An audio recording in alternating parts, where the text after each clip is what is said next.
Tá joia, Maria Eduarda. Obrigado também. Bom, então, iniciando a gravação, aula do dia 19 de outubro de 2021, né, dando continuidade à discussão sobre a democracia. Né? Na aula de ontem, a gente, né, colocou os vários problemas, né, distorções com relação aos sistemas, né, democráticos, e especialmente a crise, que não é nova, né? Essa crise já vem aí desde mais de 20 anos para cá, né?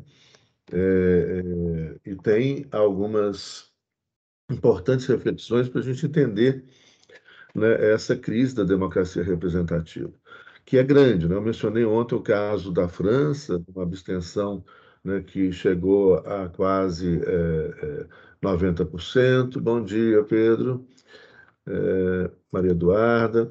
Essa abstenção que chegou então a quase 70%, mas isso não é novidade, já vem de algum tempo para cá. Né? E existem diversas explicações. Né? Então, vamos fazer aqui algumas explicações, né? Ou entender, né, as motivações, entre várias, né? Como eu também chamei muito atenção e tenho chamado muito atenção para vocês, né, da complexidade das coisas, né? Da complexidade do jogo político, da vida, né? Enfim. Vivemos em mundos complexos, onde as explicações, as compreensões, elas se entrelaçam aí, né? Outra coisa também que nós falamos em encontros anteriores, né, que faz parte disso, né, dessa necessidade de entrelaçamento, dessa necessidade de comunicação entre vários campos do saber, né, para a gente poder entender a complexidade desse mundo, né, o que a gente chama, né, o que pode ser chamado, né, dessa religação dos saberes, né, após uma imensa fragmentação do conhecimento. Então, uma outra coisa que é muito importante, né, a gente sempre lembrar que nós vivemos hoje um momento de religação dos saberes. Né? A modernidade, o início da modernidade, ela vai fragmentar o conhecimento, e essa fragmentação vai permitir o aprofundamento enorme, né, do conhecimento, mas, ao mesmo tempo, né, com a criação das várias disciplinas, né, a gente já mencionou isso antes. E Pedro, obrigado por ligar a câmera também. Né, nós já mencionamos isso antes, né, como essa fragmentação ela permite o aprofundamento, mas, ao mesmo tempo, né, essa falta de comunicação entre essas várias disciplinas, essas várias ciências, entre esses vários saberes, né, faz com que a gente tenha uma visão muitas vezes equivocada do mundo, porque extremamente parcial, né, extremamente fragmentado. E como então a gente está nesse movimento agora, né, nas principais universidades pelo mundo afora, de religar, né, que a gente pode chamar, no campo da universidade, de uma interdisciplinaridade, ou seja, a comunicação entre esses vários saberes. Cada saber constrói uma linguagem própria, o que dificulta a comunicação entre esses saberes, e essa interdisciplinaridade que vai criar, né, portanto, um conhecimento que é transdisciplinar. Né? Então, ela vai, que a gente já mencionou, e Carolina, obrigado também por ligar a câmera, ela vai fazer, então, que muitas vezes as perguntas feitas em um determinado campo do saber, em uma determinada ciência, né, área, ela já foi encontrada em outra. Né? E como essa comunicação não estava ocorrendo, né, a gente ficava aqui quebrando a cabeça com algumas coisas que ali já foram respondidas, e ali também quebrando a cabeça com algumas coisas que aqui já foi respondida ou em outras áreas, né, foram respondidas. Isso acontecia e acontece, né? Acontecia não, mas isso é algo que vai começando a ser, né, gradualmente superado no direito. Acontecia muito no direito, né? Principalmente quando a gente trabalhava algo tão importante, né, para o direito constitucional, como a ideia, por exemplo, do livre-arbítrio, a ideia da liberdade, né, que é tratada ainda em muitos livros de maneira bastante simplória, né, superficial, rasa, né, e que quando a gente começa a se comunicar como, né, muitos profissionais, muitos professores, né, têm feito, né, aqui na nossa PUC Minas, etc., chamando outras áreas de comunicação, né, para dialogar, outros campos de saber para dialogar, né, a gente então vai ganhando em compreensão, em complexidade, supera aquelas perspectivas assim, muito rasas, muito românticas, né, muitas vezes, né, sobre livre-arbítrio, sobre liberdade e tantas outras coisas. Né? Daí que a gente fala então, da necessidade, né, da psicologia jurídica, da sociologia jurídica, da antropologia jurídica, né, do diálogo do direito com outras áreas. Bom, mas voltando então aqui para justamente compreensão, né, do problema, né, e da solução, né, democracia, né, quais são os problemas enfrentados e, mais uma vez, também evitando, né, mais uma vez, abordagens simplistas, né, ou superficiais, que falam, aquele país é uma democracia, que lindo, né, sem entender todas as enormes complexidades, comprometimentos, jogos de poder que influenciam e comprometem, né, o funcionamento das democracias. E é justamente nesse ponto, então, que eu vou trazer uma reflexão inicial para a gente, né, tentando entender, e como eu disse, né, isso aqui, então, são só algumas questões, a gente, então, tem que estudar, aprofundar, estudar muito, mas tentando entender o quê? Por quê, né, a crise da democracia representativa tão grave? Por que que as pessoas, em muitos países que têm ou que tinham, né, democracias estáveis, né, como, por exemplo, na Europa Ocidental, vêm vivendo essa gravíssima crise que surge do desinteresse dos seus cidadãos, né, pela participação democrática, né? Isso que a França viveu agora, né, muito recentemente, né, com essa abstenção recorde de 70%, já tinha acontecido em outros lugares. Acontece na União Europeia há mais tempo, nas eleições do Parlamento Europeu, né, e vem de um sentimento, a mesma coisa que nós mencionamos ontem com relação às abstenções das eleições norte-americanas, né? Nas eleições presidenciais ultrapassam 50%, é muita gente que não vota, né? E não vota porque não acredita que o voto vai mudar a vida delas, né? Então, esse obviamente, uma questão óbvia da qual que a gente pode partir, né? As pessoas não participam das eleições porque elas começam a perceber com o tempo que elas votando em A ou B, ou A, B, C, D, E, F, né, no poder faz pouca ou nenhuma diferença. Não é o caso, né? Então, é que nós estamos trabalhando dessas democracias mais estáveis, né? Principalmente do pós-Segunda Guerra Mundial, né? Que não é o caso nosso aqui na América Latina, que vivemos ditaduras, inúmeras ditaduras, né? Então, ou isso em transformação também, em crise também, mas há uma aposta, né, e uma necessidade e uma crença na necessidade da gente fazer funcionar essa democracia, né, aqui no Brasil, tão importante que nos foi negada há tanto tempo. Mas, ao mesmo tempo, a gente precisa entender quais são esses comprometimentos, porque senão o que virá a seguir vai ser o descrédito, vai ser o desinteresse. As pessoas vão começar a falar, nossa, mas eu votei no partido Z, no partido B, no partido A, e minha vida continua a mesma porcaria. Então, o que está acontecendo, né? Então, esse é um debate muito importante. E aí, nós tem, no debate da democracia, uma palavrinha chave que a gente já comentou antes, e, portanto, não vou repetir, apenas rememorar aqui, que é a palavrinha ideologia, né? O que é ideologia? Ideologia é uma palavra que tem, como nós já mencionamos, muitos significados, né? Atrás dessa palavrinha, você tem um monte de teorias, um monte de sentidos, um monte de significados, né? Como eu já mencionei antes, lembrando o livro do Slavoj Zizek, que é um grande psicanalista, filósofo esloveno, o Slavoj Zizek tem um livro que chama Um Mapa da Ideologia, onde ele faz a introdução, a conclusão, e no livro ele transcreve, né, textos de 15 teóricos, filósofos diferentes, com 15 conceitos diferentes de ideologia. Então, olha só a riqueza que está atrás das palavras, né? Tudo que uma palavra pode significar, né?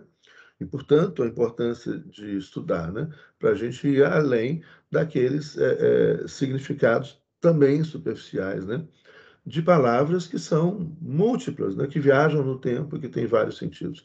E a palavra ideologia, aí o Zizek ele faz uma proposição para tentar Gente, a Maridó está perguntando, ela está falhando aqui. Para você está falhando? Ou vocês estão ouvindo direito?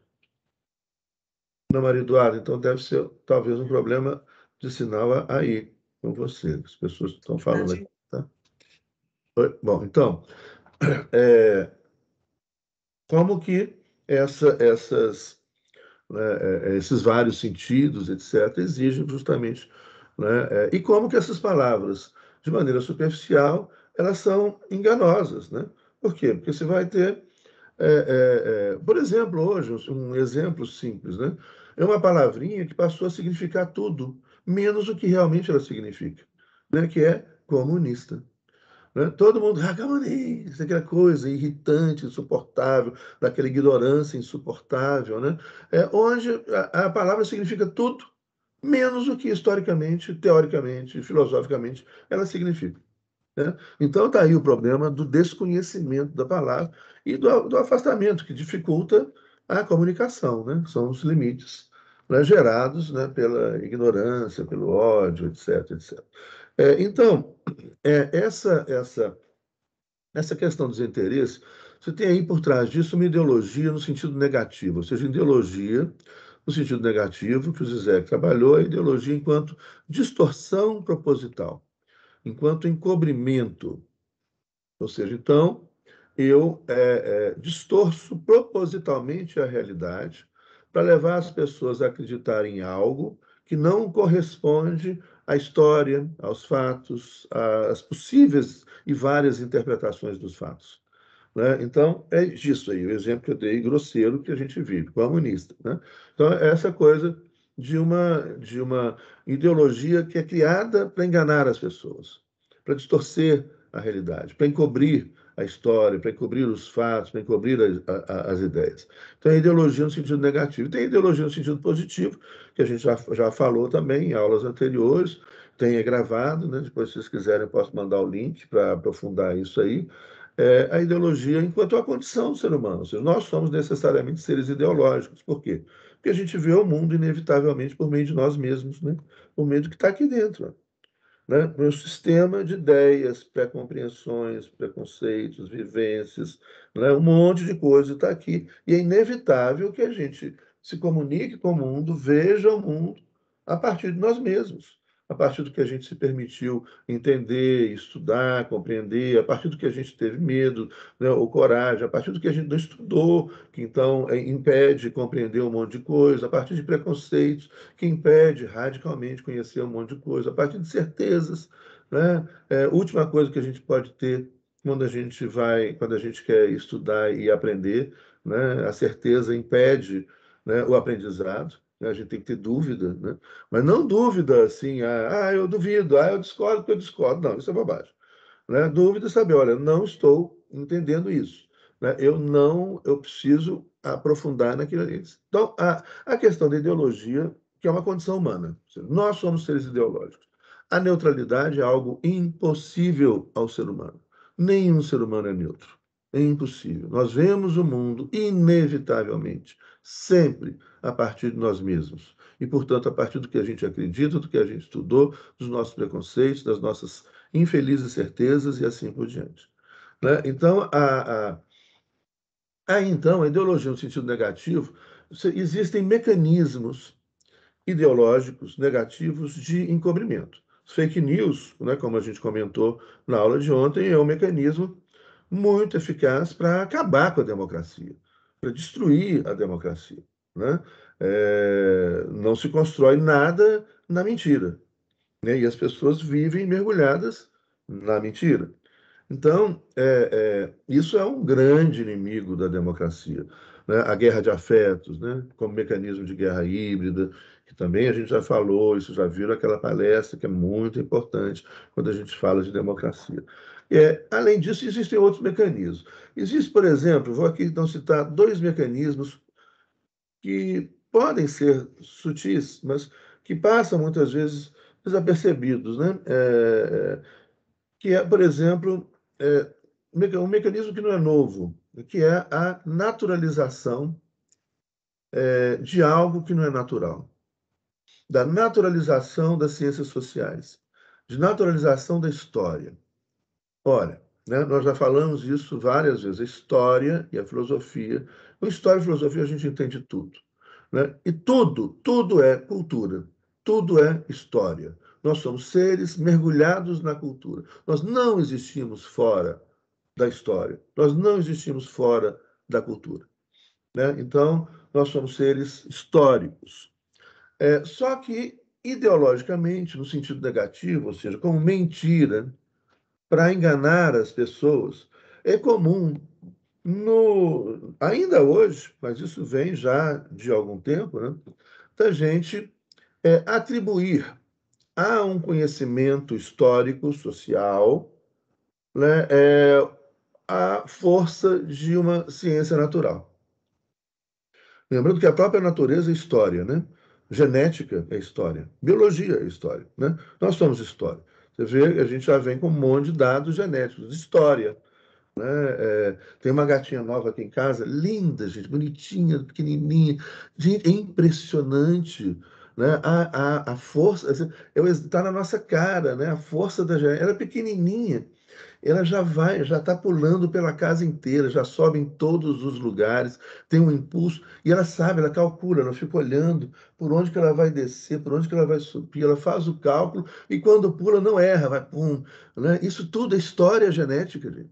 Ela veio programada, né? Nós vimos programados, né? Uma coisa importante também, como nós somos seres históricos, a gente pode mudar essa programação. Nós não estamos condenados a nenhuma genética. Isso é muito importante. Isso é outro debate fundamental, né?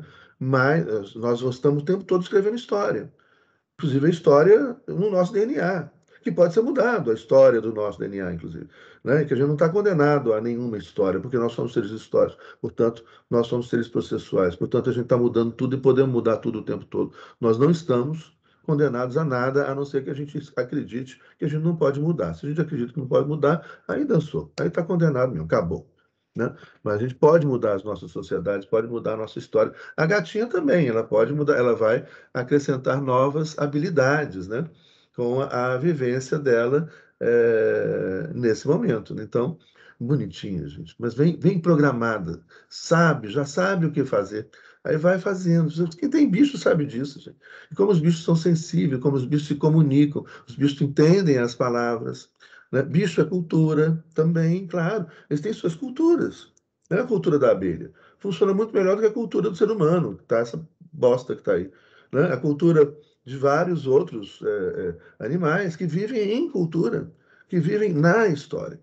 Bom, então, o que acontece? Há algumas pessoas, então, propositalmente, equivocadamente, aí a gente vai ter, né, mas a partir de um determinado tempo, é propositalmente mesmo, portanto, é estratégia de poder, começam a atribuir às ciências sociais a força, o condão de uma ciência natural. Por exemplo, então, quando você começa a falar em direito natural, o direito natural é uma bobagem, né?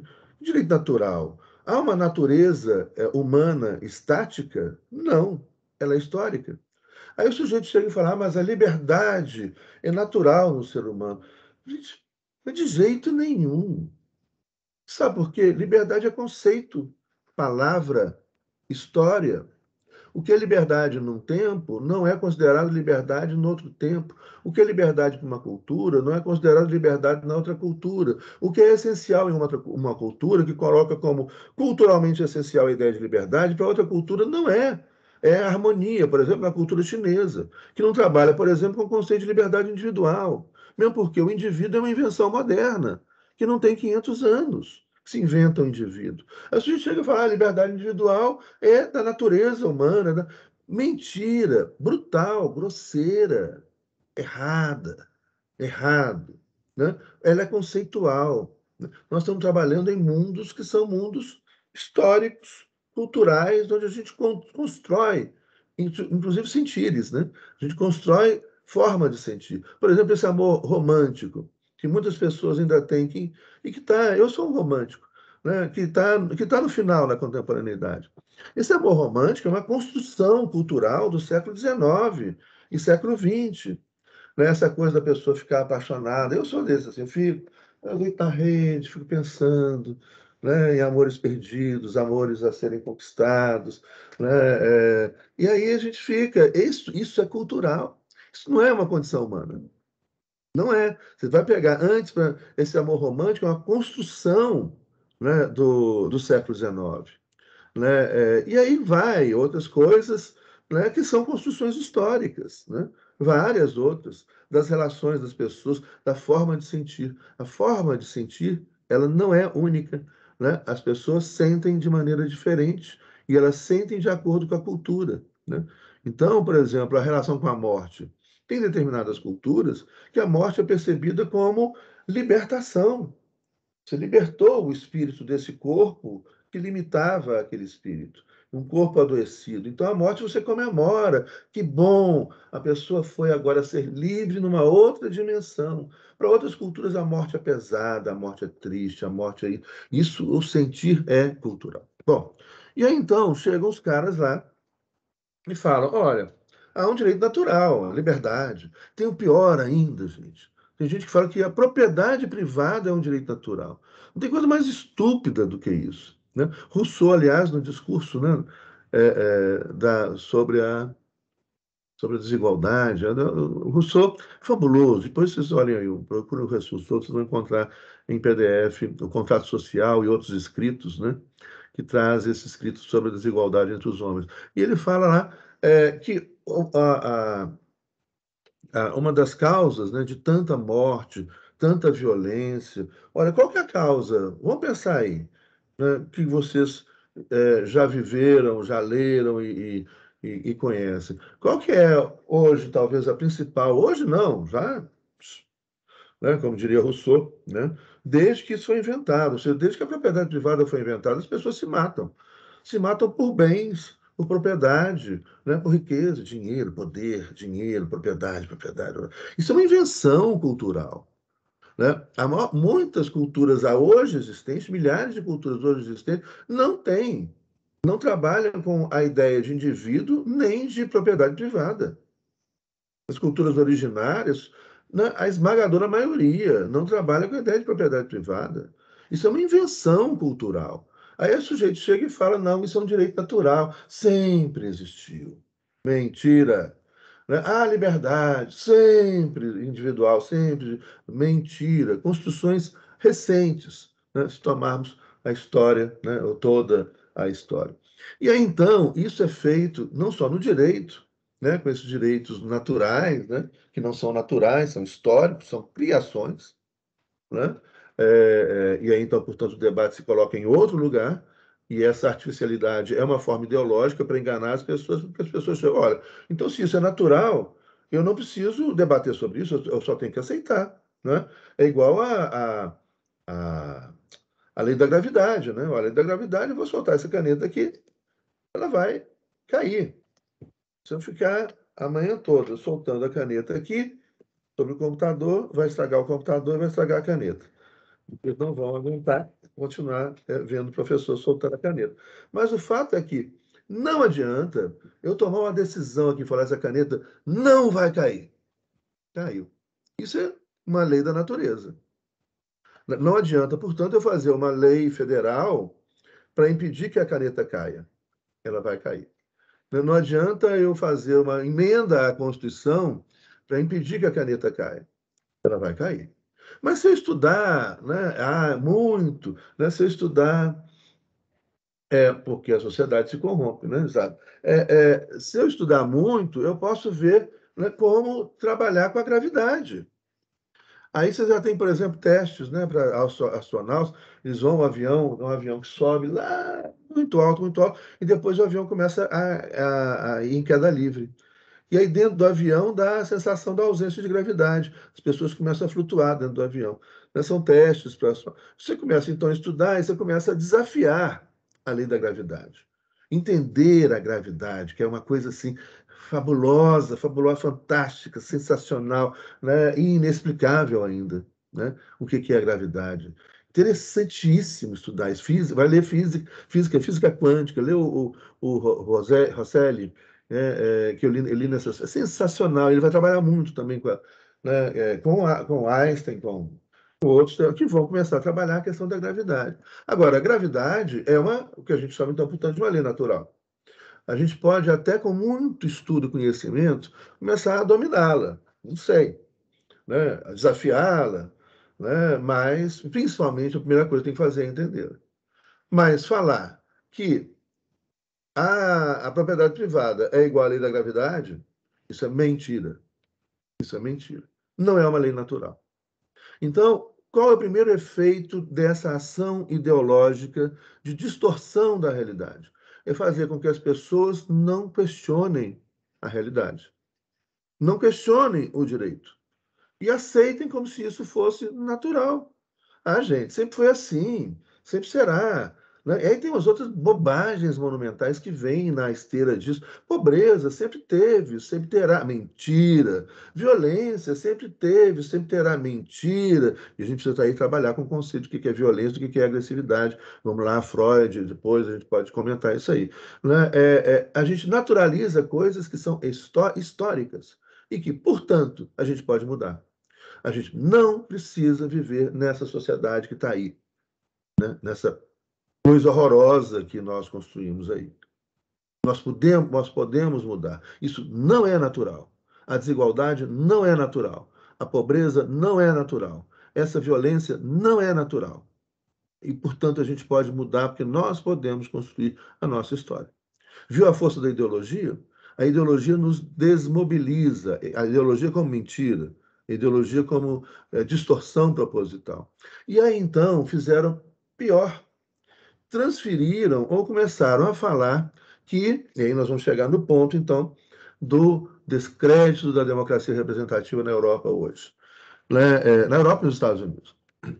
É, é, eles começaram a falar, então, que a economia é ciência natural. Vocês já ouviram falar nisso?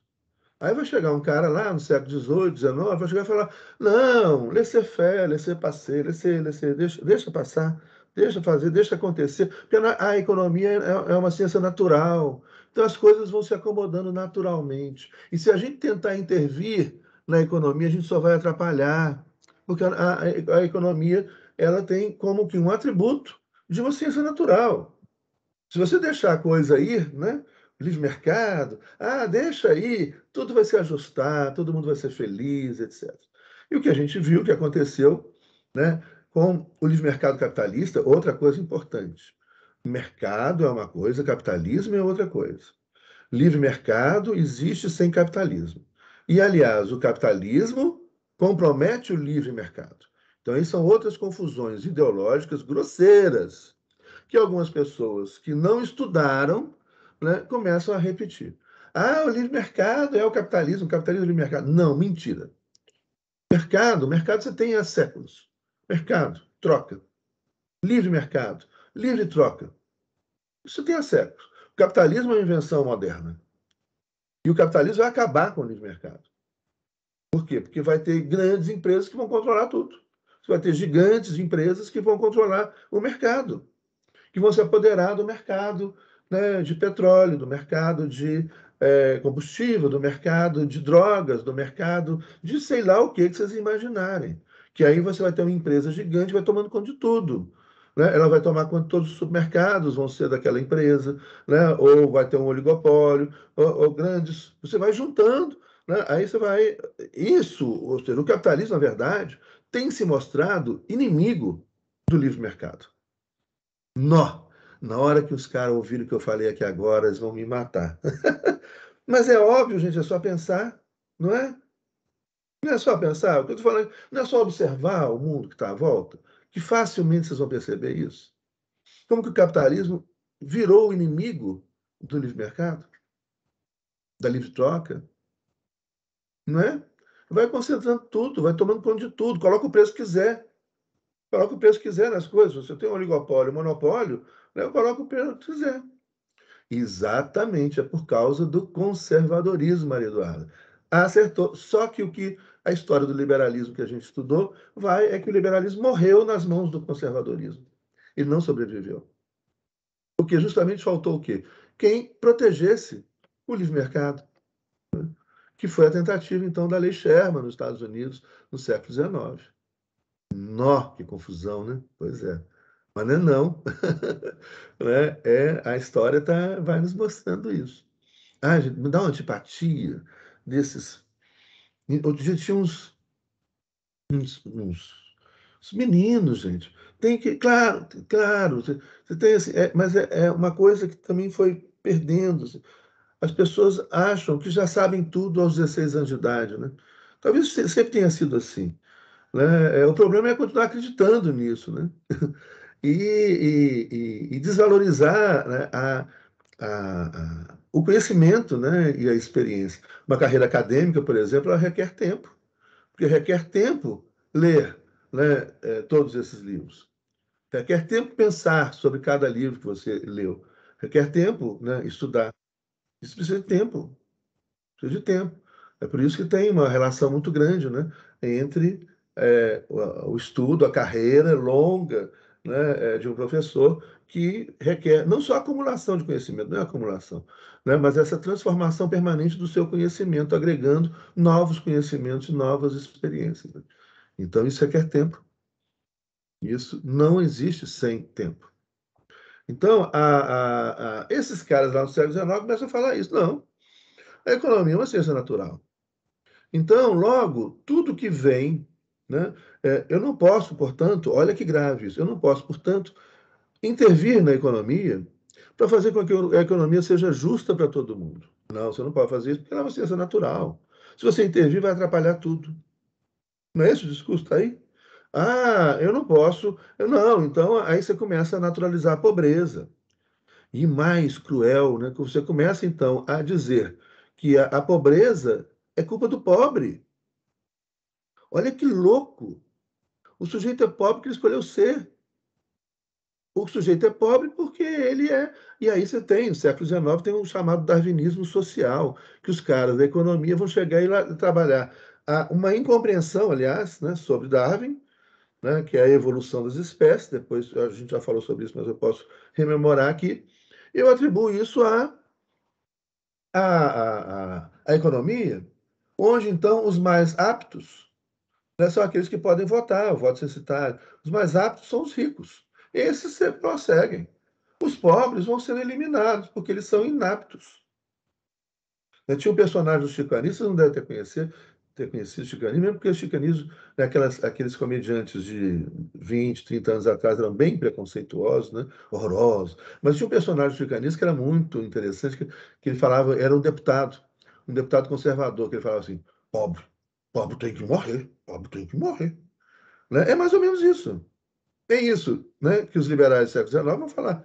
E que tem muitos agora, né, novos liberais, né, no partido supernovo, né, que falam a mesma coisa. Pobre, pobre, pobre tem que morrer. É culpa do pobre, né, se ele está pobre. Né? Então você começa a naturalizar algo que é história. Nós podemos, sim, existiram várias, existem ainda e poderão existir quantas a gente quiser construir sociedades onde todo mundo coma, mora, trabalha, tem saúde, tem educação. A gente pode fazer isso. Nós não estamos condenados a essa porcaria.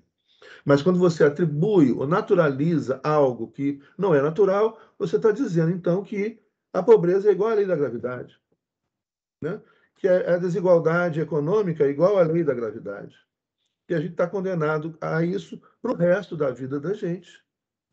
E então a gente se acomoda e se tranca, né, em nossas casas e apartamentos, né, se protegendo da inevitável pobreza, né, da inevitável desigualdade, da inevitável miséria, que é facilmente evitável. Mas isso é a força da naturalização, a força da ideologia enquanto mentira. E aí, mais recentemente, você tem no plano econômico uma outra mentira construída de uma forma extremamente eficaz e que vai explicar, então, finalmente, né, o afastamento da população europeia da democracia, né, e hoje o crescimento do fascismo na Europa e em vários outros lugares do mundo, né, que é atribuir à ciência econômica uma outra coisa que ela não é exclusivamente: matemática. A ciência econômica não é uma ciência exata. ela é uma ciência cultural, comportamental, ela trabalha o ser humano, ela trabalha com a cultura. Em qualquer universidade do planeta, a ciência econômica é uma ciência social aplicada, igual ao direito. É uma ciência social, portanto, cultural, histórica, né? Trabalha com o sentimento das pessoas, sentimento de poupança, de gastar. Agora eu vou gastar. Olha aquela loucura, né? É delirante, né? Aquela sexta-feira, como é que tem lá nos Estados Unidos? Friday, sei lá, que o povo sai alucinado para comprar televisão, né? Um celular novo lançado. Como é que chama isso, gente? Black Friday, né?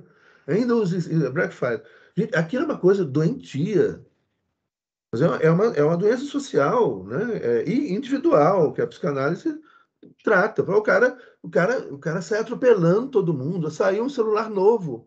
E agora nós vamos vender esse celular novo em promoção. Aí fica todo mundo de madrugada na porta da loja.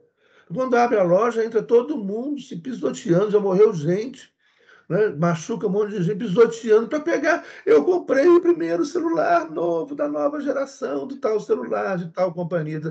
Olha que coisa. É rebanho, rebanho, aliás, rebanho, nós estamos cheios de rebanho, né?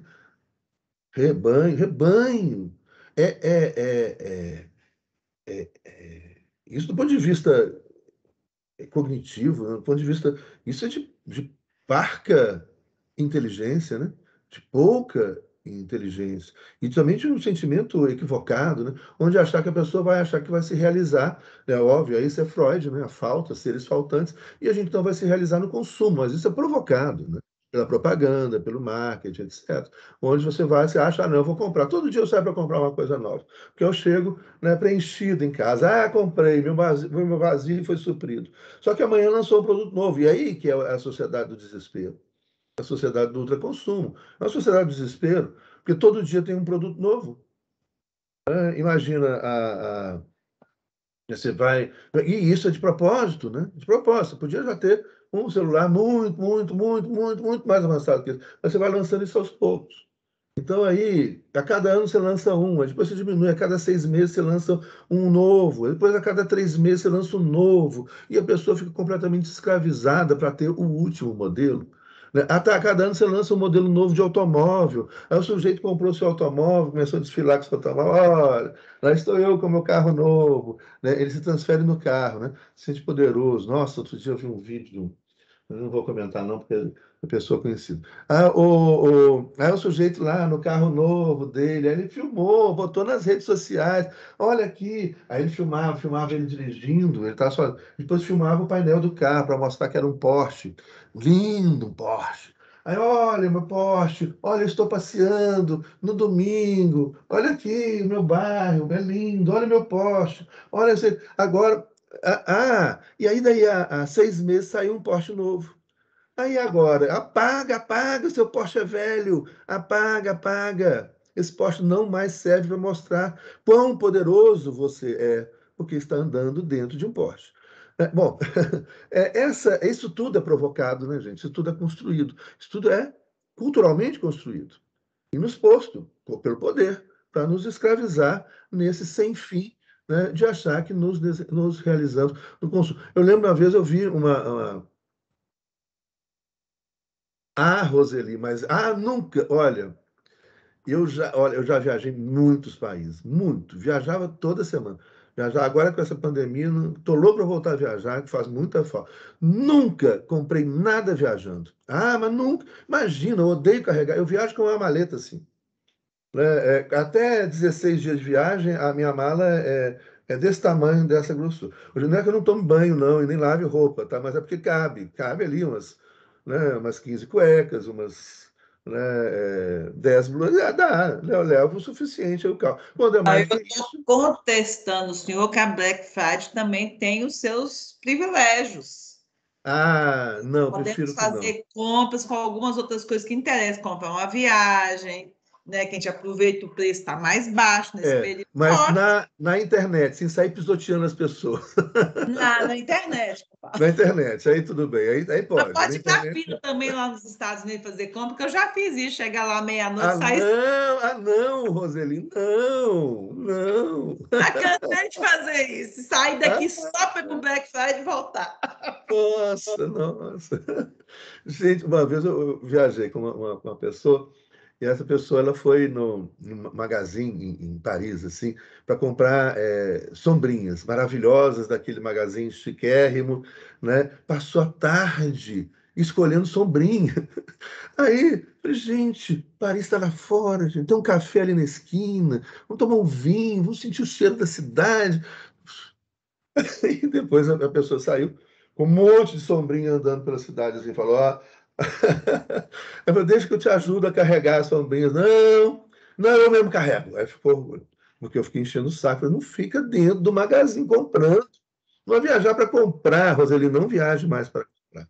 Viaja para curtir a viagem. Saí daqui, dormi o dia inteiro. Quando era 11 horas da noite, eu acordava e eu ia para. Chegava lá meia-noite no show, fazer minhas compras e voltava. Ficava uma semana lá. Olha que delícia que era. Mulher Não. adora isso. Mulher adora isso. Eu vinha, trazia e vendia muito. Fazia muitas compras e vendia muito. Ah, meu Deus. Não, mas você está perdoado. Isso pertence ao seu passado. Não mais ao seu futuro. Não, você não vai mais. É, bom, voltando então, qual que é essa outra técnica? Eu vou começar a rir, começa a tossir. Olha só, essa tosse não passa, gente. Saco isso. É, o que, qual é a outra técnica? É transformar, então, a ciência econômica numa ciência exata. A ciência exata ela vai ter o mesmo efeito da ciência natural, o mesmo efeito da lei da gravidade.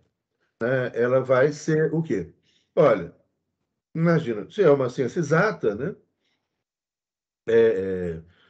2 mais 2 sempre será 4, né? Não adianta eu fazer uma lei federal dizendo que 2 mais 2 vai virar 5. 2 mais 2 vai continuar sendo 4. A não ser que eu faça uma reforma ortográfica, né? E mude. Agora o 4 é 5 e o 5 é 4. Aí 2 mais 2 vai ser 5, mas o 5 será 4. Então, inevitavelmente, né, não tem como eu fazer uma lei, uma emenda à Constituição para mudar um fato matemático, né? Uma equação matemática. Isso também. E aí, então, eu atribuo à ciência econômica a força de uma ciência exata. Isso foi muito feito pelo pessoal da Escola de Chicago, né? Mas que mesmo em Chicago, assim como em nenhuma universidade do planeta, nem em Chicago, a ciência econômica será uma ciência exata. Isso é mentira. A ciência econômica continuará sendo sempre uma ciência social aplicada, para a qual, então, você vai ter milhares de autores, centenas de teorias, né, para solucionar o mesmo problema econômico, por exemplo.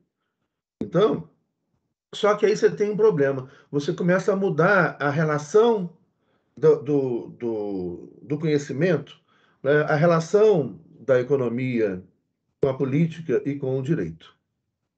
Isso é muito importante, então preste atenção nisso.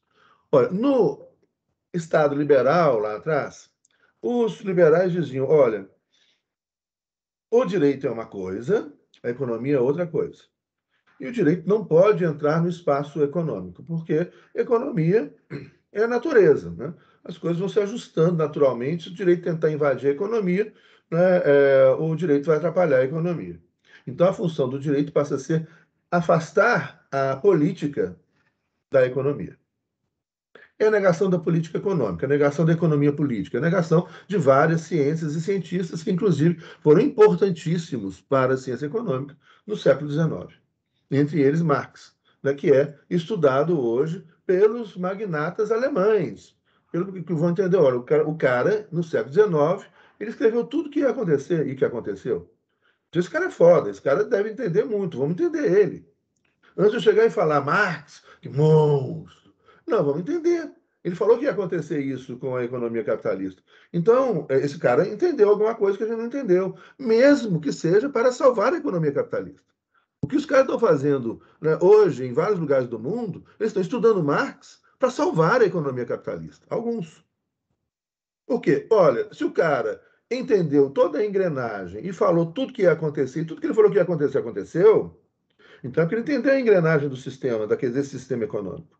Nós não entendemos, porque nós cometemos erros e nós estamos levando esse sistema econômico ao fim. Como é que a gente vai salvar ele? Vamos então estudar o cara. Vamos estudar o cara para saber o que o cara falou, onde que ele percebeu o erro, para a gente corrigir esse erro. Você está entendendo como é que é muito burro se chegar e falar Marx, não li, não quero ler, tenho raiva de quem leu. Burro, mas essa postura mesmo de gente que vai continuar ignorante. Porque você tem que, para você criticar, tem que conhecer. Eu só posso criticar alguma coisa que eu estudei. Se eu não estudei, eu não posso criticar. Isso é uma regra aqui dentro da academia. Na mesa do bar, a gente pode criticar o que quiser, né? Mas falar o que quiser. Aí é outra coisa. Eu prefiro, inclusive, sair com meus amigos que não vão falar qualquer coisa, porque são professores também, então a gente conversa umas coisas que fazem sentido, mesmo depois de algumas cervejas moderadamente, claro, como deve ser sempre. Né? Mas a conversa é interessante também, mas tem gente que vai também, faz parte, vai jogar a conversa fora, vai falar porcaria. E faz parte, no bar pode. Mas aqui não. Se vai criticar alguma coisa, estuda. Se não estudou, não fala. Não fala do que não estudou. Então, fulano de tal teórico, tal filósofo, uma porcaria. Você leu o fulano? Não leu? Então, fala não. Fala não, lê antes. Vai se informar, pensa, porque não basta ler. Tem que ler, pensar, amadurecer a ideia, né? Não basta ler também, não. E principalmente ler as palavras são traiçoeiras, né? Então, tem que ler, estudando, pensando, conversando com quem já leu também. O que que você entendeu? Entendi isso, entendeu aquilo, entendi aquilo outro. Mas você entendeu diferente. Isso, pensa. Aí, fala. Isso é uma outra coisa muito interessante para a democracia. Como é que você vai fazer um plebiscito? Por exemplo, no Brasil teve um plebiscito é, sobre presidencialismo e parlamentarismo, sobre monarquia e república. Para as pessoas poderem se manifestar democraticamente nas urnas, escolhendo, eu quero o sistema presidencial, eu quero o sistema parlamentar. Ela tem que, no mínimo, saber o que é o presidencialismo, os problemas do presidencialismo, o que é o parlamentarismo, os problemas do parlamentarismo. Então, isso tem que ter um plebiscito popular, tem que ser antecedido de um amplo debate popular, né, feito pela mídia, pelos jornais, pela televisão, feito nos bairros, etc. As pessoas se reúnem, discutam. Vamos ouvir, então, o sujeito que estudou parlamentarismo. O que você acha? Vamos ouvir a opinião de outro sujeito que estudou parlamentarismo. O que você acha? Vamos ver aqui, vamos agora, vou formar então, olha, esse cara falou isso, eu vou ler, vou pesquisar aqui, o que é o parlamentarismo, como é que ele funciona, quais são os problemas que a gente pode ter. E aí depois de você minimamente entender, falar, olha, não, eu acho o parlamentarismo melhor que o presidencialismo. Ou você pode chegar à seguinte conclusão, eu votei, por exemplo, no presidencialismo, porque eu acho o parlamentarismo muito melhor do que o presidencialismo. Mas o presidencialismo naquela época e o parlamentarismo naquela época e hoje não tem as pré-condições reais, culturais, estruturais, legais e constitucionais necessárias para que ele funcione adequadamente. Então, o parlamentarismo é muito melhor, mas para ele funcionar precisa disso, disso, disso. Se a gente simplesmente introduz o parlamentarismo aqui, com o nosso sistema eleitoral, com o nosso sistema político partidário, com a forma que nós temos de participação, com a pouca participação política, com pouco interesse político, não vai funcionar, vai ser horroroso, vai dar tudo errado. Então, para a gente opinar, daí que a gente fala, então, portanto, numa imprensa livre. E não a imprensa que está na meia dúzia de pessoas que têm poder econômico e que mentem sistematicamente. Imagina como que o brasileiro vai confiar nessa imprensa. A Globo, SBT, etc. Com pessoas completamente despreparadas ou mal intencionadas, né, quando falam de determinadas questões. Aí você vai formar sua opinião, com base nessa imprensa, que não é livre, porque não há liberdade da ignorância. Como é que você tem democracia assim? Tem um grande filósofo alemão, o Jürgen Habermas, que é um cara da comunicação e da filosofia. Habermas vai falar, olha, não é possível democracia sem liberdade de imprensa. E não há liberdade de imprensa com a imprensa concentrada nas mãos de 6 famílias. que vão falar, então, o que elas querem. Democracia? Que democracia? Livre escolha? Que livre escolha? Não tem liberdade na ignorância, não. Não tem como se escolher. Não. E aí, então, você ainda tem esses armadilhos. Gente, volta. Cadê? Vocês dois foram embora. Volta aí, Roseli. Volta aí, Pedro. Não pode ir embora, não, gente. Eu acho que eu estou falando demais. É, então, ei, Pedro, aí, bem-vindo de volta. Vai embora, não, gente. Cadê a Roseli? É, então, professor, por favor, toda a nossa discussão leva a pensar que a democracia não deveria ser exercida por todos. Boa pergunta. É uma minoria que estuda. Como a população vai opinar em algo em que não estudar? Exatamente, por isso que eu estou falando agora, então, Maria Aparecida, justamente disso. Né? Não há democracia sem uma imprensa livre. Onde, então, a gente possa, porque aí tudo depende da forma, aí nós voltamos, então, àquela ideia de engenharia legal, engenharia constitucional. Olha, nós vamos chamar, então, as pessoas a opinarem sobre parlamentarismo e presidencialismo. Qual que vai ser o papel da imprensa? Não de uma imprensa mentirosa, como a que está aí. Não a imprensa de fake news, ou uma sociedade de fake news, né, e de ignoróide, como está aí. Não é essa a imprensa. Quando fala, você fala de liberdade de imprensa, por exemplo, o Habermas, quando faz a crítica, né, ao comprometimento da democracia na Alemanha pelo comprometimento da liberdade de imprensa, ele está falando o quê? Olha, na Alemanha, por exemplo, na Itália, na França, né, até pouco tempo atrás, no Estado Social, você existiam, e ainda existem, mas agora menos, né? Existiam, você tinha, por exemplo, na França, você tinha a televisão francesa 1, 2, 3, que era o quê? A TF1, que era uma televisão do Estado, não do governo, do Estado. Então, ela é uma televisão que pertence ao povo, não do governo. Televisão, você pode até ter uma televisão do governo, mas não pode ter só uma televisão do governo, porque também é autoritarismo. Não. Uma televisão do Estado. Pertence, então, à sociedade. Aí você tem a TF1, é uma televisão que vai contar as notícias dentro da perspectiva do pensamento de direita, liberal ou conservador. Né? O conservador. A TF2 vai ser aquela que vai pensar a sociedade e as notícias a partir de uma perspectiva centrista. Né? E a TF, a televisão francesa 3, vai pensar a sociedade de uma perspectiva de esquerda. E aí, então, as pessoas vão, nós vamos, então, agora, né, escolher isso aqui. Vamos ouvir. Se o sujeito for esperto, vou ouvir aqui, né, um pouquinho os conservadores, agora eu vou ouvir um pouquinho a opinião dos liberais, agora eu vou ouvir um pouquinho a opinião dos socialistas, e eu vou escolher. E eu vou ler algumas coisas mais também, que eu não vou ficar só naquilo. Vou escolher. Então, Maria Aparecida, a ideia é de que não é que a pessoa, veja bem, e aí eu não estou falando isso, que a pessoa tenha que ter curso superior, mestrado e doutorado para poder votar, não é nada disso. Né? Que a pessoa tem que ter acesso à informação e à discussão livre. E à informação, né, que não seja, que não parta da mentira, da fake news, da distorção proposital, da enganação, mas efetivamente numa imprensa séria, né, e que o Habermas vai denunciar. Por quê? O que o Habermas começou a ver na Alemanha? Olha, grandes. Olha que interessante. Vamos pensar juntos aqui.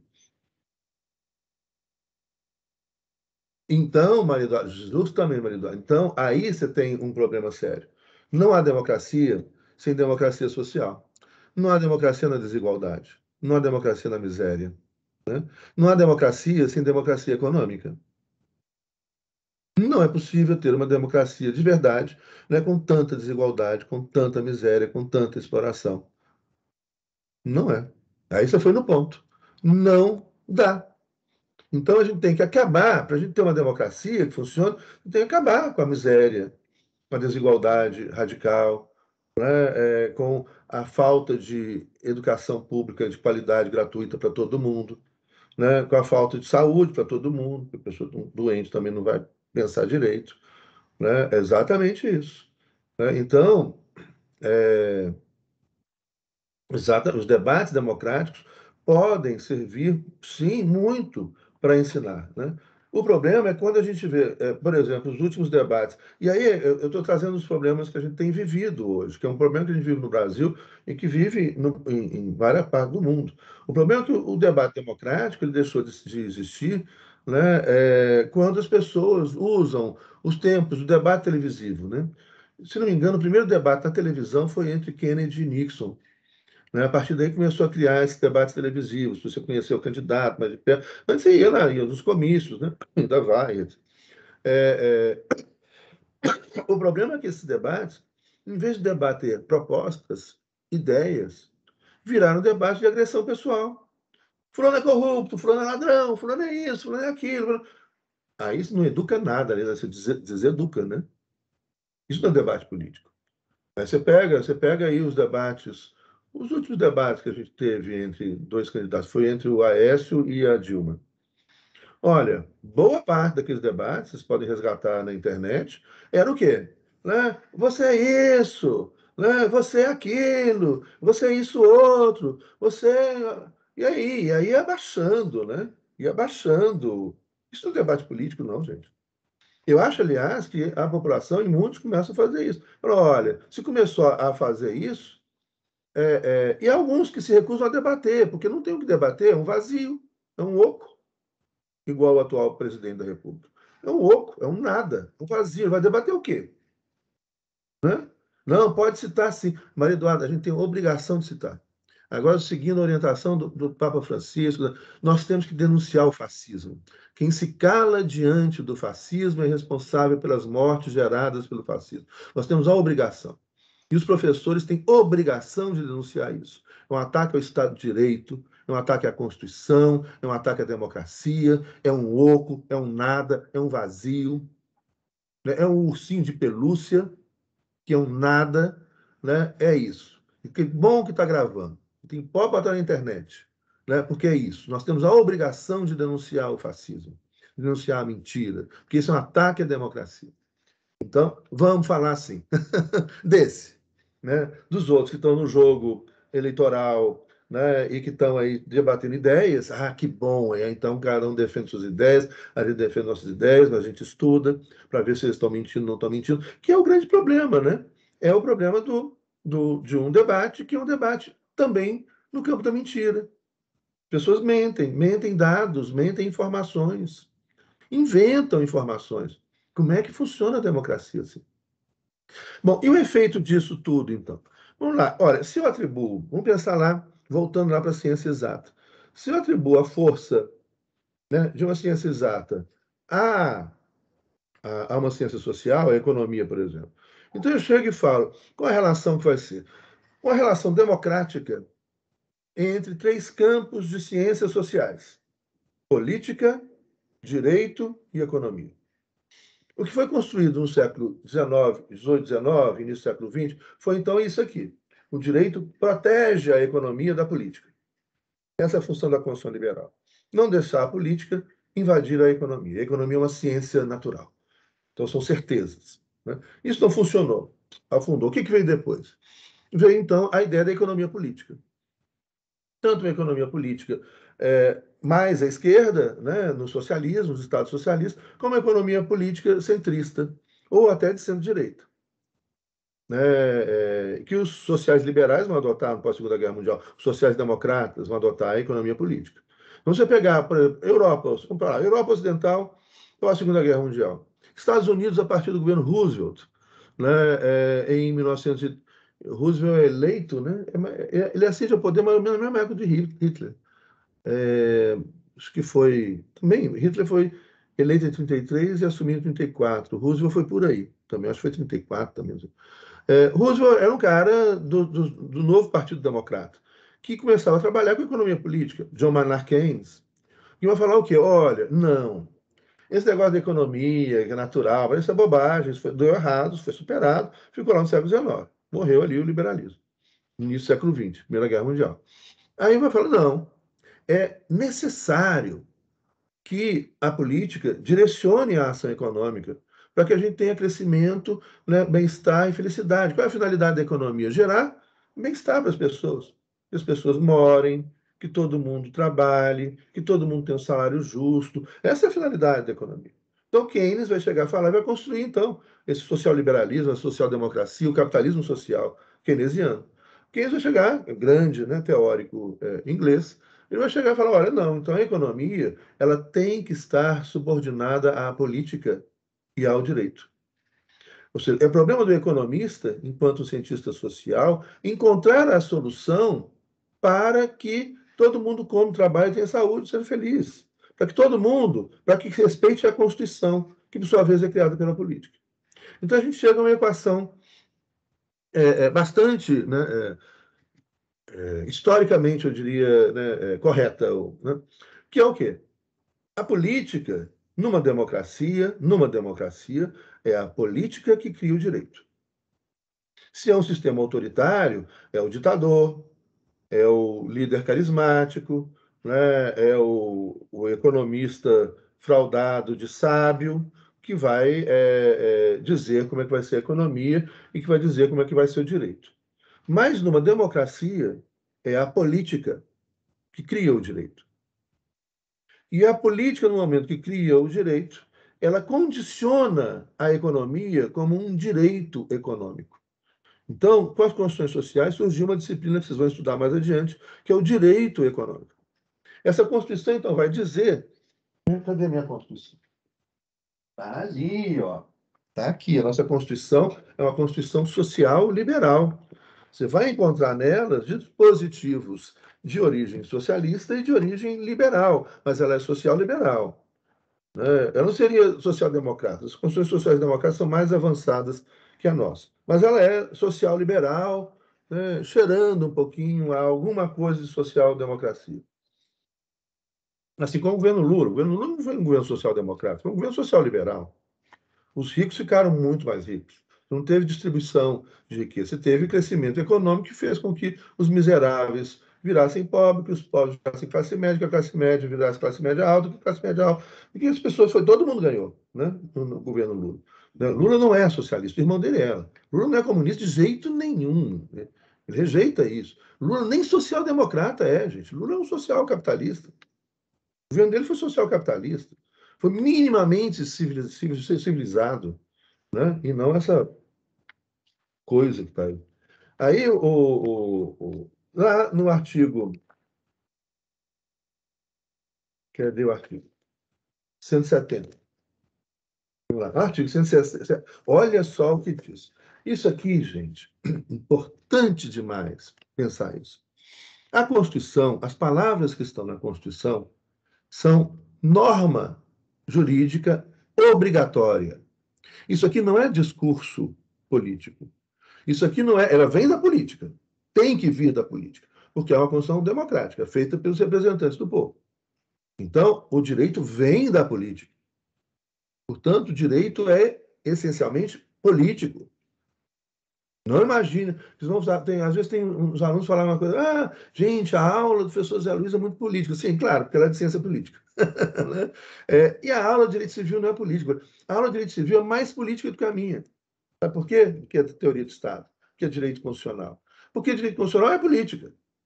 A Constituição ela vai trazer aqui aspectos, né, de decisões políticas, variados, controversas. A teoria do Estado, a teoria da Constituição, vai trabalhar várias teorias políticas. Né? Vai falar do liberalismo, vai falar do socialismo, vai falar do comunismo, vai falar da social-democracia, vai falar do social-liberalismo, etc., etc., como a gente vem falando. Né? Já o direito civil fala de uma política só. Então, o direito civil está mergulhado mais do que qualquer outra coisa na política. E quando a gente não percebe a ideologia presente no direito civil, né, aí é uma enganação.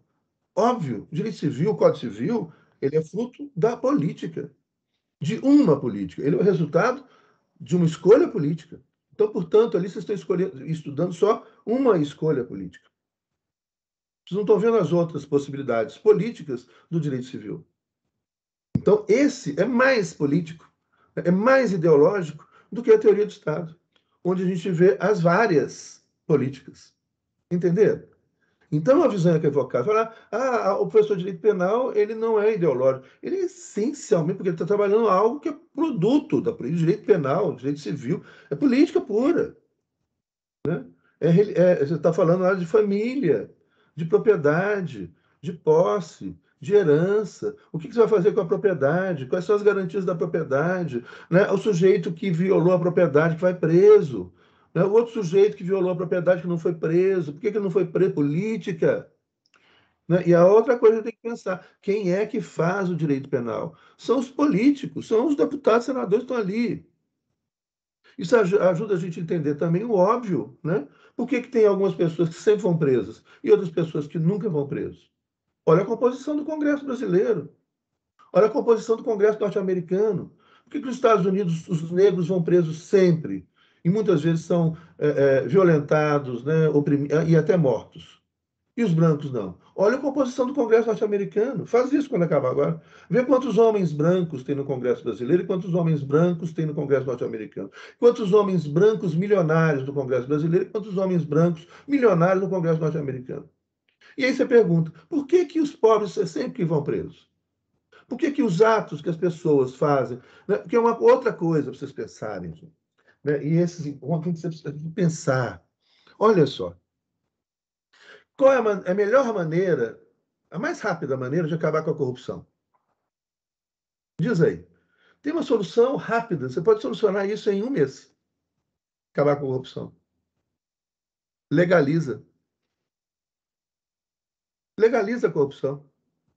Ou seja, faz com que os atos considerados de corrupção agora sejam legais. Acabou. Por exemplo, o que aqui é considerado corrupção, né, tipo advocacia administrativa, né, você favorecer, né, determinada pessoa, ou uma empresa transferir muitos recursos para um determinado candidato, etc. Parará, né, isso aqui é considerado corrupção. Você tem várias coisas que são consideradas corrupção. Nos Estados Unidos isso é legal, então tem corrupção. A empresa pode doar para a campanha eleitoral do sujeito 100 milhões de dólares, 500 milhões de dólares, não tem limite. Isso foi uma decisão da Suprema Corte. Isso é legal. Né? Por exemplo, o lobby, né? Que aqui é considerado corrupção, mas que é amplamente feito. Então, você tem aí não vai embora, não, volta. Você tem aí um sujeito, né, que tem o contato do senador. Né? Aí você tem escritórios de lobbies, tem demais. Aqui no Brasil e nos Estados Unidos funciona dessa maneira. Então você tem um sujeito, olha, aquela empresa, aquele fulano, aquele sujeito lá do mar, ele tem o telefone de alguns senadores. Ou seja, ele tem o acesso à escuta de alguns senadores, que é o telefone que ele atende e é o telefone que ele escuta. Porque o outro ele atende, fala, fulano, que sabe que bom, que bom, acabou, pronto, não escutou nada. Né? Ou então ele não atende. Ou só atende e não escuta. Mas tem um telefone que ele escuta. Aí você tem algumas pessoas que têm esse telefone que vai receber a escuta do senador. Aí as pessoas contratam essa pessoa a peso de ouro, muita grana, muita grana. E aí ele tem, então, chega ao ouvido do senador, deputado, fulano, deputado, senador. Olha, né, a gente está aqui, né, com esse problema, a gente precisa aprovar uma lei nesse sentido, né, a nosso setor, né, de atividade econômica, a minha empresa está com tal problema, etc. Dá uma ajudinha aí, senador. Né? Isso que aqui é considerado ilegal, nos Estados Unidos é legal. Você tem ali, perto do Congresso norte-americano, uma avenida cheia de mega estruturas empresarial e de escritórios, né, que são escritórios de lobby. Lobby é a palavra lobby, é lobby do edifício. Lobby, os corredores, né, do Congresso, onde a política acontece, principalmente. Onde, então, onde o senador atende o telefone ou escuta o fulano que ele conhece, que vai, então, falar, olha, você tem um lobby. O Congresso norte-americano funciona, isso nesse livro que eu mencionei, Engenharia Constitucional Comparada, né, do Giovanni Sartori, né, que eu mencionei ontem. Né? Ele vai falar, ele vai estudar justamente isso. Você tem, então, como é que funciona o Congresso norte-americano? Democratas e republicanos? Agora está ficando que os Estados Unidos está radicalmente dividido. Mas, há algum tempo atrás, não é essa a lógica. Ela é também democrata e republicana, olha só. Porque você tem, então, por exemplo, os lobbies. Né? Você tem determinados senadores e deputados que foram eleitos pelo lobby da indústria armamentista. Então, quem que pagou a campanha dele? Foi a indústria armamentista. Você tem outros deputados e senadores que foram eleitos pelo lobby da indústria de tabaco. Outros deputados e senadores foram eleitos pelo lobby da indústria farmacêutica. Outros deputados e senadores foram eleitos pelo lobby da indústria petrolífera. E o presidente da República, quando manda um projeto para o Congresso norte-americano, ele tem esse mapa, que é o mapa real. Não o mapa de partido político, o mapa real. Qual o mapa real? Falou, ó, esses aqui vão votar pelo lobby da indústria armamentista. Eu tenho agora um projeto de lei que vai favorecer o lobby da indústria farmacêutica. Como é que eu vou conseguir o apoio do pessoal lá do lobby da indústria armamentista para esse projeto de lei do lobby da indústria farmacêutica? É assim que funciona? É assim que funciona aqui no Brasil. Aqui a gente sabe, né, os lobbies, né? O lobby da bala, indústria armamentista e etc., que o presidente é o principal cabo eleitoral do lobby da bala, o lobby do boi, né? E o lobby da Bíblia, de pastores milionários, que de cristãos não tem nada, porque isso não é cristianismo. Então, aqui não estou generalizando, entre católicos e protestantes, eu sou cristão, entre católicos e protestantes tem muita gente, a maioria das pessoas são sérias, né? Mas tem pessoas que enriquecem, que ganham dinheiro, que não sabem nada de teologia, não sabem porcaria nenhuma de Bíblia, que decora algumas coisas e ganha fortunas e fortunas explorando a fé das pessoas. Então você tem um lobby disso. Esse é o lobby BBB, né? Esse é o lobby do nosso Congresso Nacional. Bala, Bíblia, né? E boi, né? Do agronegócio, etc. É assim que funciona. Democracia, gente. Democracia.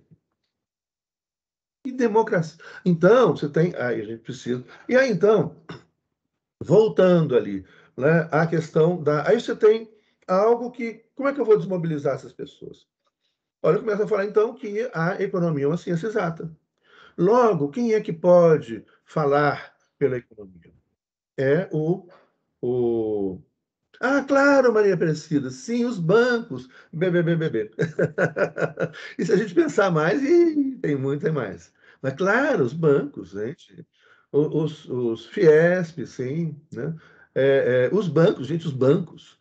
Nenhum banco no mundo ganha tanto como os bancos do Brasil. A taxa de juros que existe aqui no Brasil, e aí é só comparar, pelo amor de Deus, né? Os ganhos estratosféricos desses bancos. Né? O que se cobra, a gente pega assim, em economias estabilizadas, o Japão, por exemplo, o que se cobra de juros é 1,5% ao ano. Aqui eles cobram 16% ao mês, quase 1% ao dia. É esse escândalo que eles vivem. E esses caras elegem, claro, um monte de deputados, senadores. É um financiamento privado de campanha. São aí, é o que a gente chama de essa engenharia legal constitucional. E aí, então, voltando, no Estado social, na democracia social, então você tem essa ideia de que, olha, a política produz o direito porque é democrático. Não é um ditador que produz o direito, é a política democrática. É o diálogo, é o parlamento, livremente eleito, né, com pessoas responsáveis, etc. Entra um monte de problema, né? Mas a política faz o direito. O direito condiciona a economia. E a economia, como ciência social aplicada, que tem milhares de autores, centenas de teorias, centenas de fórmulas para solucionar o mesmo problema, vai encontrar aquela fórmula que se adeque ao mandamento da Constituição. E a nossa Constituição, então, fala o quê? Olha só, isso aqui é tudo que está escrito na Constituição é obrigatório. Se descumprir o que está escrito na Constituição, é inconstitucional, ou, portanto, é nulo, não pode ter valor jurídico. Não está escrito aqui. A atividade econômica, artigo 170. Estou lendo o artigo 170. A ordem econômica, fundada na valorização do trabalho humano, o direito de trabalho, né, democracia social, socialismo, e na livre iniciativa, liberalismo. Então, juntou aqui dois valores fundamentais que tem que encontrar um equilíbrio. Respeito à livre iniciativa, na perspectiva liberal. Então, portanto, não está falando em controle de mercado, mega empresas que acabam com a livre iniciativa, com o microempresário, né, com a possibilidade do pequeno, né, exercer sua livre iniciativa. Então, aqui você tem um princípio liberal e não conservador, e outro princípio socialista. O valor, né, a valorização do trabalho humano. Tem por fim, olha só, todas essas palavras são obrigatórias. Ou seja, se você tiver uma política econômica que não seja assim, ela é inconstitucional.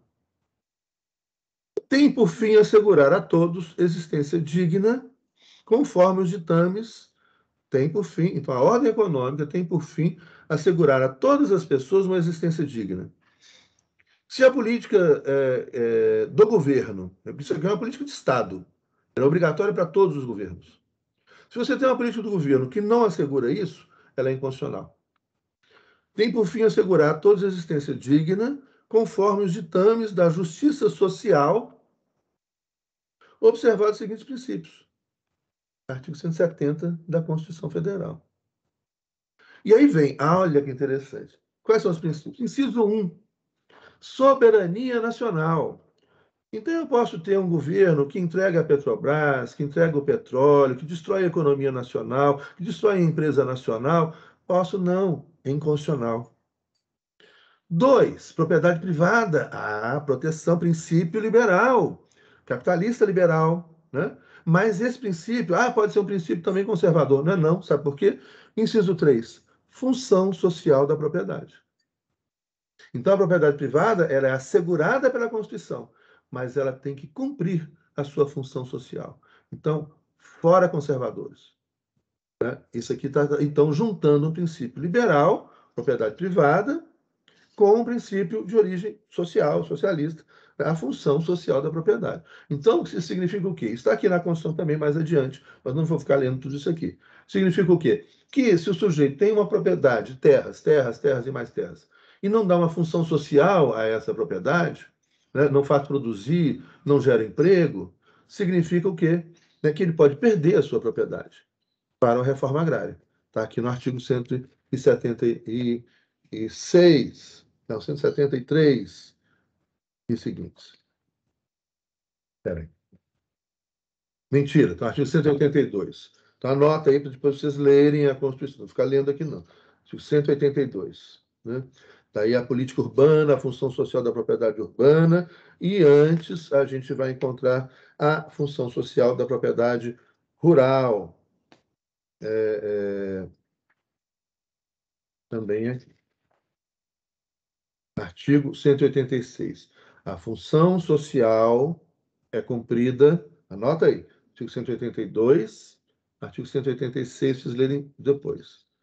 Artigo 182, o limite está lá. A propriedade urbana cumpre sua função social quando atende às exigências fundamentais de ordenação da cidade expressas no plano diretor.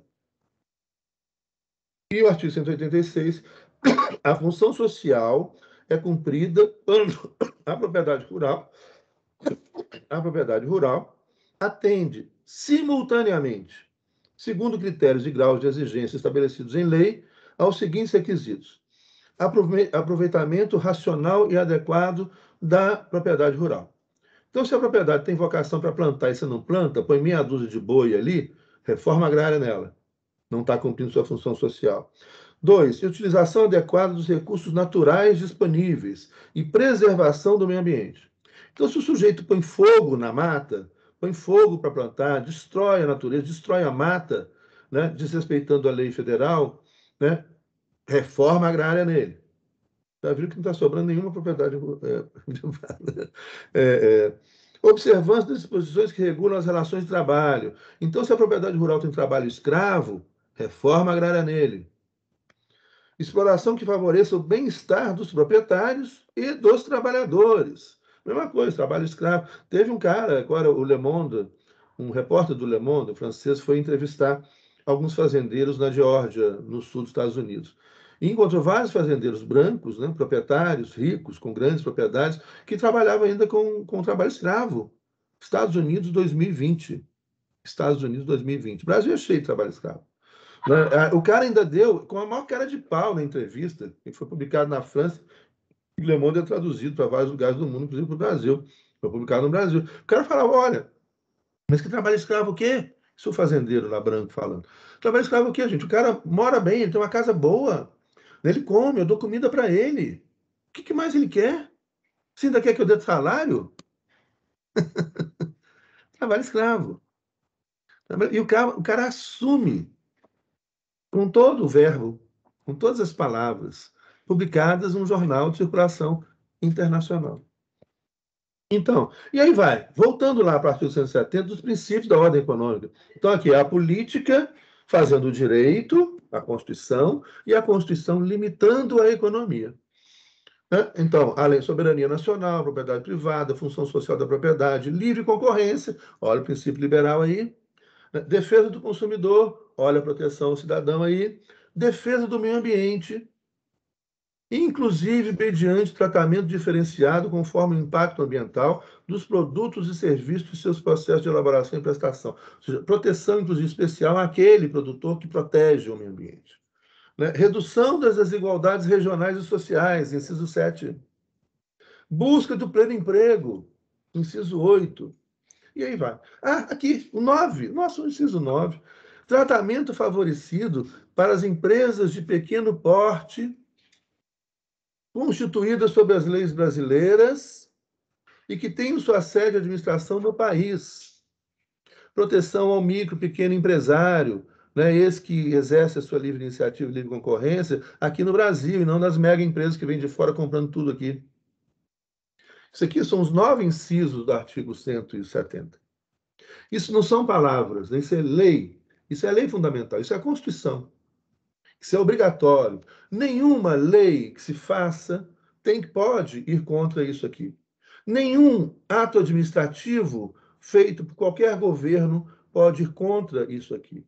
Nenhuma política pública pode ir contra isso aqui. Isso é de observância obrigatória. Professor, por que eu não cumpro? Aí vocês vão descobrir a resposta, né, por conta própria. Né, que ela também está aí, né, na cara. Nós temos não só uma crise democrática, como temos uma crise da Constituição, uma crise do Estado democrático de direito. Né? A crise é um Estado democrático de direito, é uma crise da democracia, é uma crise do direito. Nós vivemos hoje uma suspensão, né? Não totalmente, tem muitas instituições que funcionam, mas dentro das instituições tem muita infiltração que desrespeita a lei, desrespeita a Constituição, desrespeita a democracia. Então, essa é a nossa realidade. Tem que estar aí. É só ler aqui e olha em volta. Está tudo exposto. Não é? Ou não? Por isso, vocês discordarem de mim, vocês podem falar, não, o que eu estou vendo aí, não, tá tudo legal, tá tudo bom, né? Os pobres estão no lugar onde eles têm que ter medo, no meio da rua, os ricos estão no lugar onde eles estão mesmo, nas mansões, não é isso? É isso, tem que ser assim. Pronto, assume, mas é melhor assumir do que contar mentira. Assume. Se você acredita nisso, né? Assume. Não tem problema nenhum em ser honesto. Eu acho mesmo. Pobre tem que morrer. Né? Eu sou um liberal clássico. Eu sou um sujeito não trabalhando, não ganha dinheiro, que morre. Foi calar no meio da rua, mas defende. Fala isso na hora da campanha eleitoral. Não esconde isso. Fala, eu defendo isso. Né? E aí as pessoas que acreditam nisso, inclusive os pobres que acreditam nisso, vão votar nessa pessoa. Sabendo que estão escolhendo. Isso é honesto. Isso é democrático.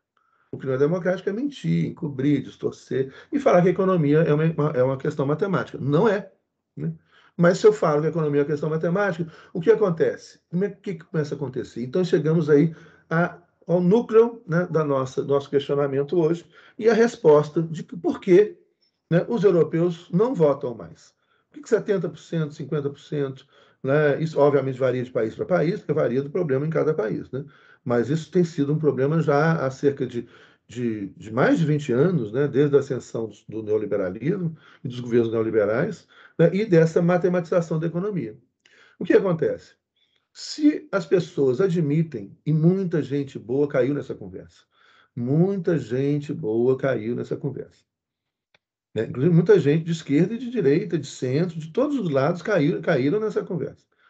Né? De que, olha, a política não pode se meter com a economia, porque a economia é uma questão de uma ciência quase exata. Ela é matemática. Então, se a política se meter com isso, logo, o que nós vamos fazer? Olha que interessante, a autonomia do Banco Central. O Banco Central é uma forma que o Estado tem e que os governos do Estado têm de intervir na política monetária, na política econômica, portanto. Né? Ou seja, o Banco Central do Japão, o Banco Central da Alemanha, né? É do Estado da Alemanha, é do Estado do Japão.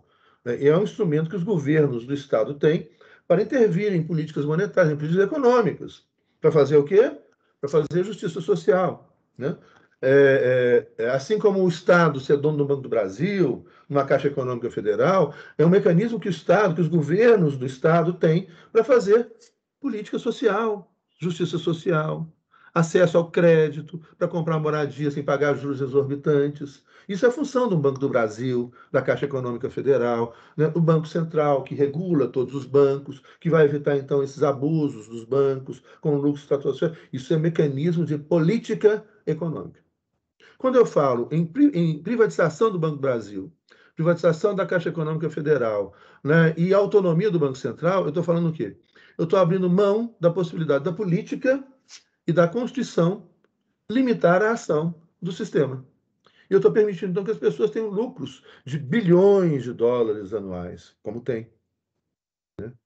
É isso. E aí vem o sujeito que não estudou, fala, tem que privatizar mesmo. Não pode xingar, mas do nosso da economia, né, que fala, tem que privatizar o Banco do Brasil. Claro, por quê? Porque ele representa os grandes capitalistas. Ele quer grana, ele tem dinheiro em paraíso fiscal. Está aí, só não vê quem não quer. Ah, professor, paraíso fiscal, mas não é ilegal. Não, não é ilegal, não, é imoral. É desumano. É um. É isso que ele é. E, portanto, não tinha que estar no governo. Que põe o dinheiro dentro do paraíso fiscal, que vai para onde quiser. Mas não vai, né? E aí você tem. Mas aí vem. Aí é que vem a ideologia, a mentira. Não, mas isso é matemática. Deixa com a gente que a gente resolve. E aí o que o povo europeu começou a descobrir e que daqui a pouquinho nós por aqui também vamos descobrir. Olha, se eu dou autonomia ao Banco Central, né, se eu privatizo tudo, se eu tiro, então, a possibilidade, né, se eu passo, no caso da União Europeia, por exemplo, o Banco Central Europeu, o Banco Central Europeu que decide tudo. O Banco Central Europeu é basicamente hoje a Alemanha, depois França, era Inglaterra, não é mais. Não é a Alemanha que é a que manda. Né? Então, vai chegar o Banco Central Europeu, então, é que vai determinar as políticas econômicas. Ou seja, isso agora é uma questão de ciência econômica matematizada, não é mais uma questão da política. Então, o italiano, o francês, né, o alemão, esses caras estão aos poucos começando a perceber. Olha só que interessante. Na Itália, eles votaram num governo socialista. Aí o governo socialista chegou no governo e não pôde fazer nada com relação à economia, e a economia central, porque a economia que vai dizer se a gente vai ter emprego, se o salário é bom, né, se é justo, se tem repartição de riqueza ou não tem, se tem justiça social não tem. Né? A economia que vai dizer isso tudo. Mas aquele governo socialista eleito ele não pode, porque a economia está na mão do Banco Central Europeu. A economia é uma questão de matemática, a economia é uma questão dos sábios. Logo, você retira isso do governo. Logo, você enfraquece o governo. Aí depois os italianos foram votar num comunista. Né? E aí, o comunista chegou no poder, não mudou nada da economia, porque o governo não tem mais força de mudar nada da economia, porque a economia é o Banco Central Europeu. A economia tem que ser deixada para os economistas. Aí os italianos votaram no fascista, então vamos para a extrema-direita agora. Vamos ver o que o fascista faz. E aí na economia não mudou nada. Continua a mesma coisa na economia. Né? E aí eles vão votar no liberal, e não mudou nada. Eles foram experimentando, foram votar em todo mundo. Na Itália aconteceu isso, votaram em socialista, comunista, liberal, fascista. Né? E não adiantou nada, porque não muda, porque está na mão do Banco Central. Está na mão dos bancos privados que controlam o Banco Central, né? O Banco Central alemão, inclusive. Né? Então, não muda nada. Aí o que os caras falam? Não vou votar mais, velho. Para que eu vou votar? Votei em A, em B, em C, em D, e a minha vida continua a mesma porcaria. É o mesmo raciocínio do eleitor norte-americano, né? Oprimido lá, pobre, morando na rua. O cara já aprendeu, por isso a abstenção de 50%. Eleição de governador, a abstenção é maior ainda. E o cara já aprendeu, falou, não adianta. Eu voto democrata, republicano, e lá a opção é muito melhor, né? Porque lá, muito menor. Né? Porque você não tem, você não pode votar em comunista, em socialista, social-democrata, social-liberal. Não. Aí ou você vota em liberal conservador ou liberal menos conservador. Né? Se eu voto em A, ou voto em B, ou voto em B, ou voto em A, é a mesma coisa. Minha vida continua a mesma porcaria. Eu vou votar, ué. Por que eu vou votar? E aí as pessoas então aí começa a raiva, começa o ódio, começam as pessoas a se insurgirem contra a democracia que não há democracia. Mas eles começam a falar, olha, a democracia é uma porcaria, porque eu escolho, não muda nada. Então eu não vou mais, não quero mais isso. Aí então aí vai para o desespero, para a raiva, né, a miséria, né, a perda, o cara perde o emprego. perde a moradia, perde a família, perde a dignidade, né? Vai para a sarjeta, vai para o meio da rua, milhões de pessoas, né? Pelo mundo afora, aqui no Brasil, nos Estados Unidos. Então os caras vão, e esse desespero gera o quê? Desespero gera raiva. E essa raiva começa a ser alimentada por líderes populistas, fascistas. A raiva vira ódio. E está aí o que a gente está vivendo hoje. Brasil, Estados Unidos, Hungria, Polônia, o crescimento do nazismo na Alemanha, o crescimento do fascismo na Espanha, perigoso, o Vox fascista, o partido fascista, o Vox elegeu, venceu as eleições em Madrid, os fascistas. Porque aí vem o ódio. O que resta para essas pessoas? Resta, e o que mais? Não só o que resta, resta outras coisas, mas o que vai ser então imposto para essas pessoas que estão claramente desesperadas e com raiva de tudo? Ah, então vamos transformar essa raiva em ódio, vamos trazer essas pessoas aqui, ó, vamos enganá-las, né, para elas encherem aqui o nosso rebanho, né, de pessoas que vão sair com ódio, defendendo os interesses justamente daqueles que fizeram com que as pessoas vivessem nessa situação. Então, é o chamado, né, aquela expressão, né, que tem sido muito falado ultimamente, o pobre de direita. Né? É a pessoa que defende algo que é contra elas.